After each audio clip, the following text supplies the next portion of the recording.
Welcome to Behind the Badge with your hosts, Lieutenant Ryan Williams, and Officer Cammie Vandermolen. your source for all things Bonnie Police. Behind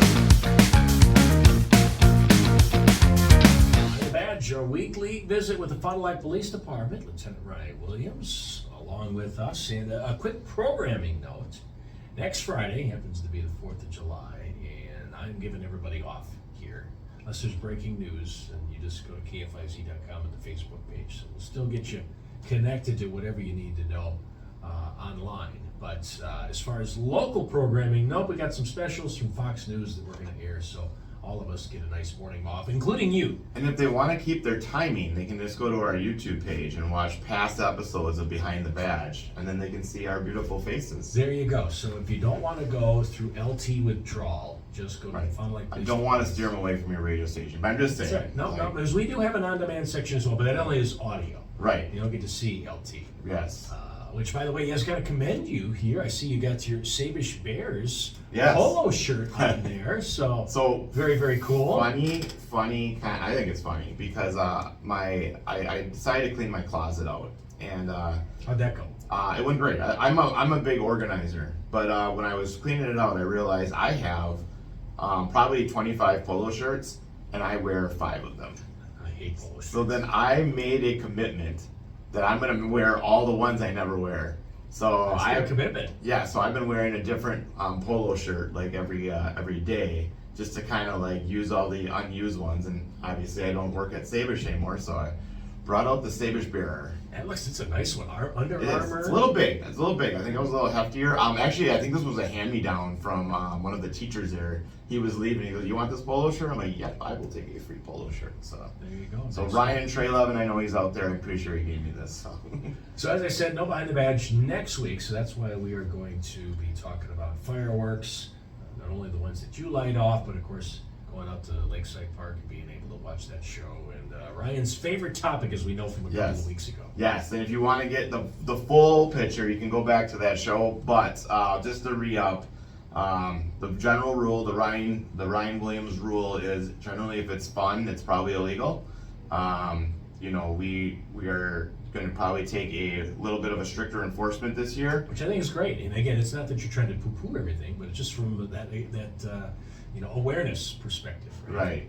And if you're out at the fireworks and you're bringing your fireworks to light in the air, I'm going to tell you that it's probably a poor idea. That's a terrible decision. Like, if you bring like the sparklers for the kids and keep them busy until, that's fine. But if you're bringing the big ones that go in the air, that's just like giving off a warning beacon, like, "Hey, Fond du Lac Police Department, here I am." That's like sending up the bat signal. Right. Because we're gonna go over to that, and we're gonna have to shut that down one way, shape, or form. So, we are gonna have extra patrols out in Lakeside West and in Lakeside and around the area. So. You're just basically bringing attention to yourself and saying, "Hey, here I am, find me." Not find me, Fine, F-I-N-E. So, And then, of course, our always annual PSA for those of you who are driving out there and you're exiting. You guys do set up a certain traffic pattern for a week, right? yeah, and I think one of the biggest ones is we block Scott Street at 45. So a lot of people will be exiting the park, the normal Lakeside Park, not Lakeside West, and they will want to go north. Maybe they're going up 45 to Oshkosh or elsewhere. They're not allowed to do that, and then it causes a lot of confusion. You just have to go south on either Brook or Military or Main, and then eventually loop around. You can go around on Johnson Street or any of the other ones, and then find your way back there. But it does seem to cause a lot of confusion. The reason why we do that is you got to remember Lakeside West is a continuously exiting there. So if we add another vein of traffic, it really backs things up. And I swear to God, the railroad does this to us every year, because right when the fireworks are over, I feel like a train comes through. Gosh. So it just adds to it. So my suggestion would be to go south, maybe to like Johnson Street, get out to 41 and head north that way would be your quickest way if you need to go north. Or just park in Lakeside West and you can just exit the normal way. And now we have the bridge. That's right. Now we have the bridge that connects both. And I love that bridge. I'm going to say I love that bridge as a biker. I haven't gone over it yet. I know, it's been around for a while. Yeah, as a biker, someone that likes to kind of get to the northwest every once in a while, usually you have to go down Scott Street at some point, and Scott Street is not a fun street to bike down.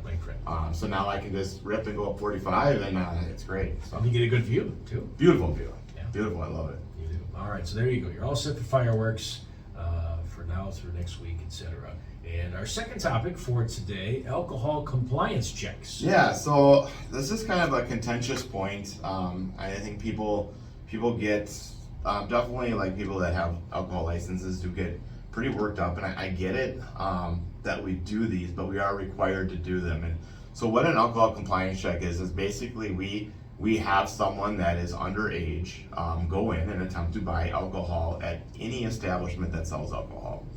And it's basically a way for us to keep track, to make sure that they are actually doing what they're supposed to be doing. Are they checking IDs? Are they really looking at the IDs? And if not, like, how many people are in violation of this in our city? And I'll be honest, having done these in the past, we've gone up to we've had 25% of the times people were getting served. So 1 out of 4 places you'd stop would be serving. And with recent events in Fond du Lac and things like that, we want to make sure that's not the case.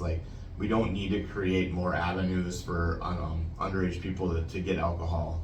So we want to make sure that we're kind of clamping down on people just selling them and without looking at who's selling. And so the point of contention is a lot of times the word is that we're really trying to fool these people, that we're doing this, and we're going at great lengths to catch them. Number one, we warn everybody before we're going to do alcohol compliance check. We're like, hey, just so you know, we're going to be doing these alcohol compliance checks.